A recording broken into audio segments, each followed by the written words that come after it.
வர்ணம் பூசுவதற்கு மட்டுமல்ல, உங்கள் வீட்டை பாதுகாக்கவும் ரூபிலெக்ஸ் பெயிண்ட்ஸ்.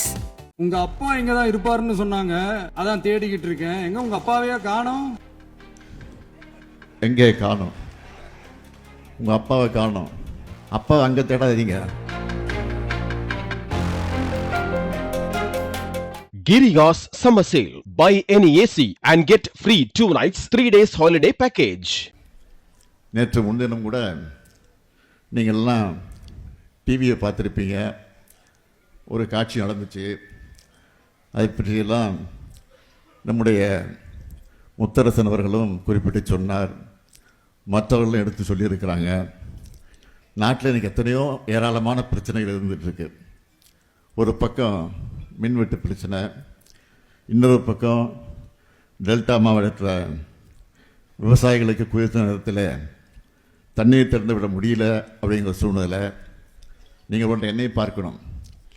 2021க்கு பிறகு 5 வருஷம் நான் ஆட்சி பொறுப்பேற்ற போது ஒவ்வொரு ஆண்டும் ஓராண்டும் தவறாமல் நாம் மேட்டுக்கணையை குறித்த நேரத்துக்கு முன்பே திறந்து வைத்திருக்கிறோம். அதுதான் நம்முடைய ஆட்சி. ஆனால் இதையெல்லாம் எடுத்து சொல்லி எதிர்க்கட்சியினுடைய தலைவராக இருக்கக்கூடிய நம்முடைய உதயநிதி அவர்கள் விளக்கமாக விரிவாக சட்டமன்றத்தில் பேசி இருக்கக்கூடிய சூழ்நிலையெல்லாம் எடுத்து சொல்லி அதன் மூலமாக முதலமைச்சர் அவர்கள் பதில் சொல்ல வேண்டும் என்று கேட்டிருக்கிறார். ஆனால் சட்டமன்றத்தில் முதலமைச்சராக இருக்கக்கூடிய என்ன பதில் சொன்னார்? எங்கே காணோம்? உங்கள் அப்பாவை காணோம். இதை சொல்லியிருக்கிறார். அப்பா அங்கே தேடாதீங்க, மக்கள் மனசில் பதிந்து இருக்கிறான். அது போல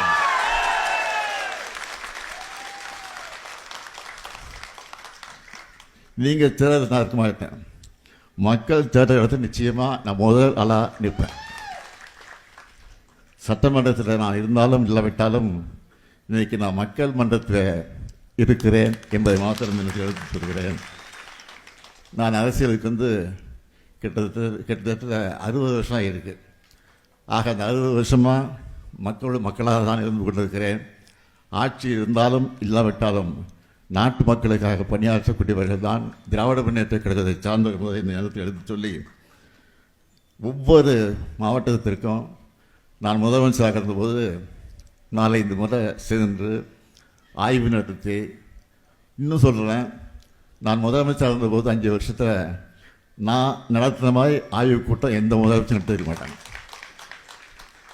நான் பயணம் செஞ்ச மாதிரி எந்த முதலமைச்சரும் பயணம் செஞ்சிருக்க மாட்டாங்க. நான் கோட்டைக்கு போனது தான் அதிகமாக இருந்திருக்கிறது, எந்த முதலமைச்சரும் அதிகமாக இருந்திருக்க மாட்டாங்க. இன்னும் கூட சொல்ல, நீ முதலமைச்சர் தேடி பார்க்கணுன்னா இன்றைக்கி இருக்கக்கூடிய முதலமைச்சரை கேட்டுக்கொள்கிறேன். கோட்டையில் தான் கோப்புகள் எல்லாம் இருக்கிறது. ஆக அந்த கோப்புகளை எடுத்து பாருங்க, அதில் கையெழுத்து போட்டுப்பேன். மு.க. ஸ்டாலின் தேடி பார்க்கணும் அவசியமே இல்லை. அந்த கையெழுத்தை பாருங்கள், அதில் தெரியும் உங்களுக்கு. மகளிருக்கு கலைஞர் உரிமை தொகையாக மாதம் 1000 ரூபாய் வழங்கப்படும் கையெழுத்து போட்டிருப்பான். அங்கே ஸ்டாலின் இருப்பான். புதுமை பெண் திட்டத்தின் மூலமாக மாதம் 1000 ரூபாய் வழங்கப்படும் என்ற அந்த கோப்பை பாருங்கள், அதுலேயும் மு.க. ஸ்டாலின் கையெழுத்து போட்டிருப்பான்.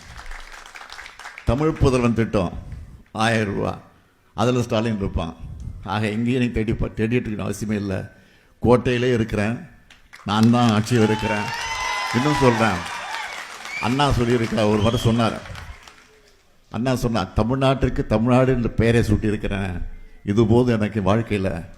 ஆக நான் ஆட்சியில் இருந்தாலும் இல்லாவிட்டாலும் தமிழ்நாடு என்று பெயர் சொல்லுறதுக்கு என் பெயர் இருக்குன்னு சொல்லியிருக்கிறாரு. அது மாதிரி மகளிர் உரிமை திட்டம் இருக்கிற வரைக்கும் இந்த ஸ்டாலின் தான் முதலமைச்சர். இப்படி சொல்லிகிட்டே இருக்கலாம். ஆக நான் இங்கே நம்முடைய மதிப்புக்குரிய சகோதரர் துணை பொதுச் செயலர் ராஜா அவர்கள் பேசுகிற போது ஒன்றை சொன்னார்கள். கூட்டணியை பற்றியெல்லாம் எடுத்து சொன்னார்கள். எப்பொழுதுமே கலைஞர் அவர்கள் கூட்டணி அமைச்சா அந்த கூட்டணியை பாதுகாப்பாக வைத்திருப்பார். அவங்களாக போனால் தான் வர தவிர கலைஞர் இதுவரை விட்டது கிடையாது. அதே மாதிரி தான் நானும் அவர் வழி நின்று நான் எந்த கூட்டணியாக இருந்தாலும் விடமாட்டேன். ஆனால் அவர்களாக போனால் அதற்கு நான் ஒன்றும் சொல்ல முடியாது. அதுதான் என்னுடைய கடமை. ஆனால் இன்றைக்கு இருக்கக்கூடிய மக்கள் எல்லாம் கூட்டணியே தேவையில்லை என்று தான் சொல்லி கொண்டிருக்கிறார்கள். நிச்சயமாக அதையும் நாங்கள் விரைவில் பரிசீலிப்போம் என்பது மாத்திரம் எடுத்து சொல்லி மனக்கோலம் கொண்டிருக்கக்கூடிய மணமக்கள் வாழ்க்கையில் எல்லா நன்மைகளும் பெற்று சிறப்போடு வாழ்வாங்கு வாழ்ந்து புரட்சி கவிஞர் பாவேந்தர் பாரதிதாசன் எடுத்து சொல்லி இருக்கக்கூடிய வீட்டிற்கு விளக்காய் நாட்டிற்கு தொண்டராய் வாழுங்கள் வாழுங்கள் வாழுங்கள் என்று வாழ்த்துகிறேன். அதே நேரத்தில் மனக்கோலம் கொண்டிருக்கக்கூடிய மணமக்களுக்கு ஒரு அன்பான வேண்டுகோள், உங்களுக்கு பிறக்கக்கூடிய குழந்தைகளுக்கு அழகான தமிழ் பெயர்களை சூட்டுங்கள் என்பதை மாத்திரம் இந்த நேரத்தில் எடுத்து சொல்லி விடைபெறுகிறேன். நன்றி. Giriga's Summer Sale. Buy any AC and get free 2 nights 3 days holiday package. வர்ணம் பூசுவதற்கு மட்டுமல்ல, உங்கள் வீட்டை பாதுகாக்கவும் ரூபிலெக்ஸ் பெயிண்ட்ஸ்.